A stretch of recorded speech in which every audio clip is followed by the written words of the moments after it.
Hey guys, what's up? So today I didn't have a vlog planned, so I wanted to put out a video anyways because I was doing some stuff, some homework and stuff, so kind of busy.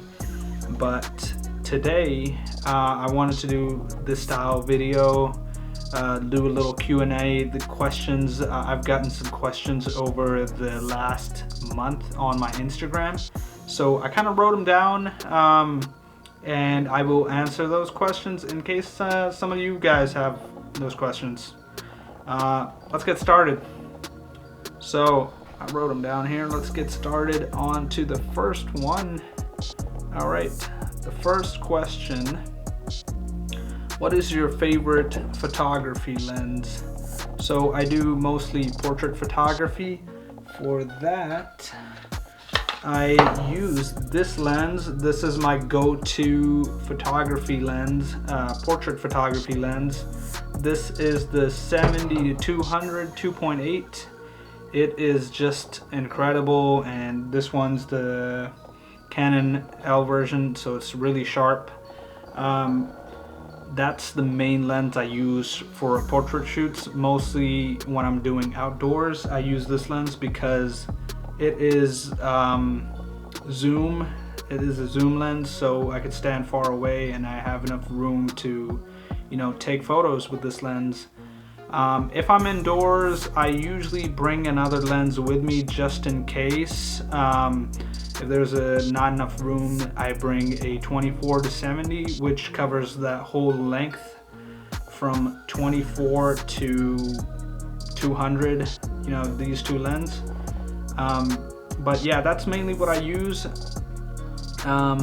So that's kind of my favorite lens. For answer the video question, if I have a favorite lens for video, it's this lens that I'm filming with right now. This is the 24 1.4. This is the Sigma version, and it is just incredibly sharp. You can tell by the detail on my face, even though I kind of want it to be softer, but it is nice. It has an f-stop of 1.4, so you can see the blurry background in the back. You can see that nice little effect it has.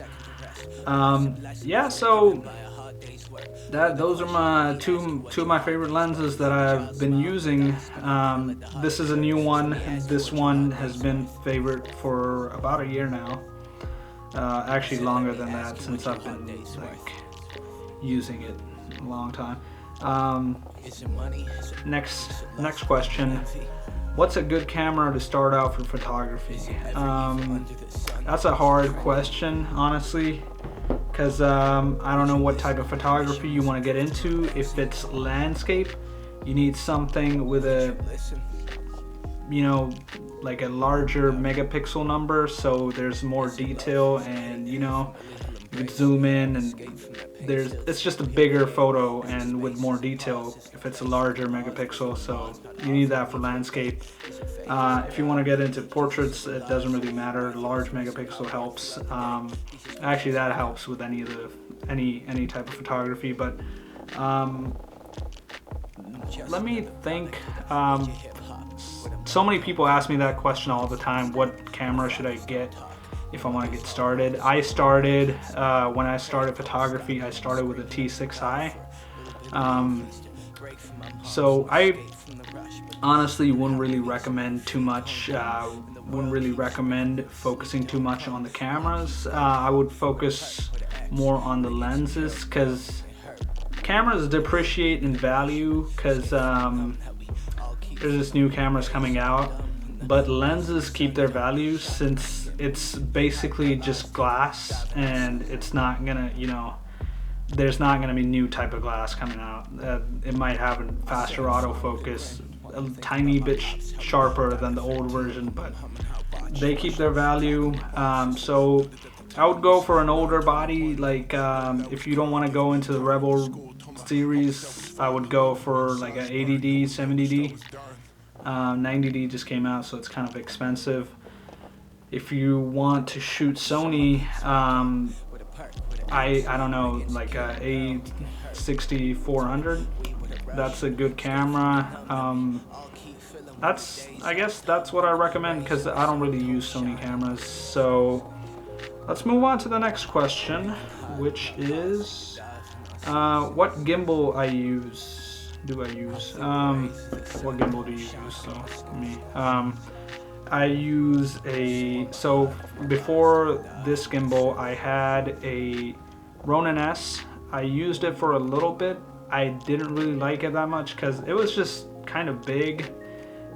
Even though it's Ronin S, it was kind of big and it was overkill for my setup, and it didn't have the lock features. It was a little older. They really need to update their Ronin S, because they came out with the SC, but that one's too small.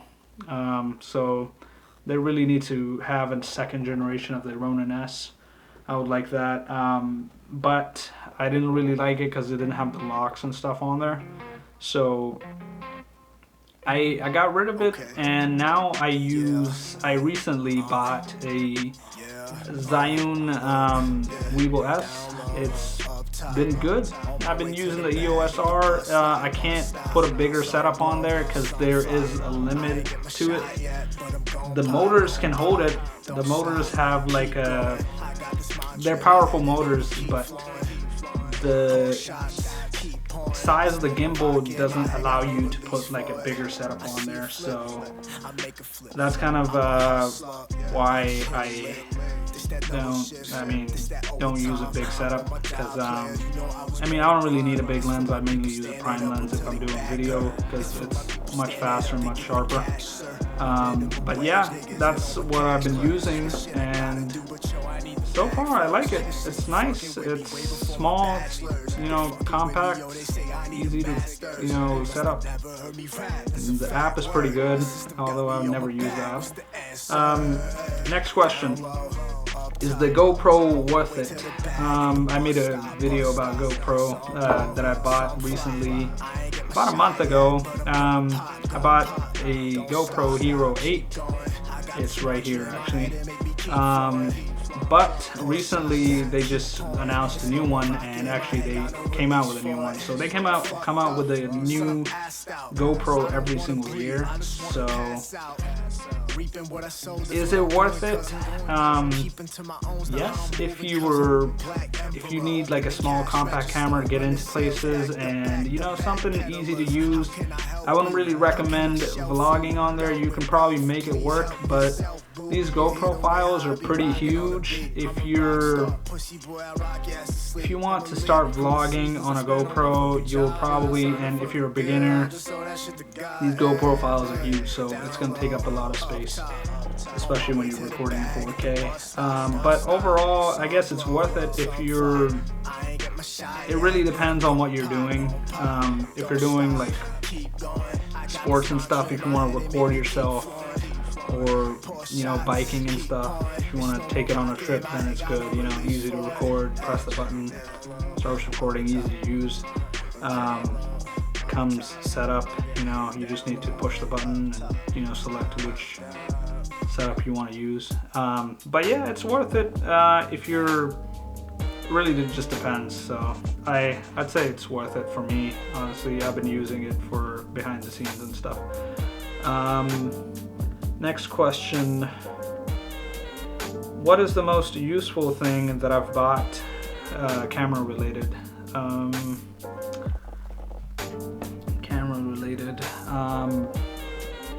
Most useful thing I bought, honestly, camera related, and I use it for other things too, is reusable batteries. I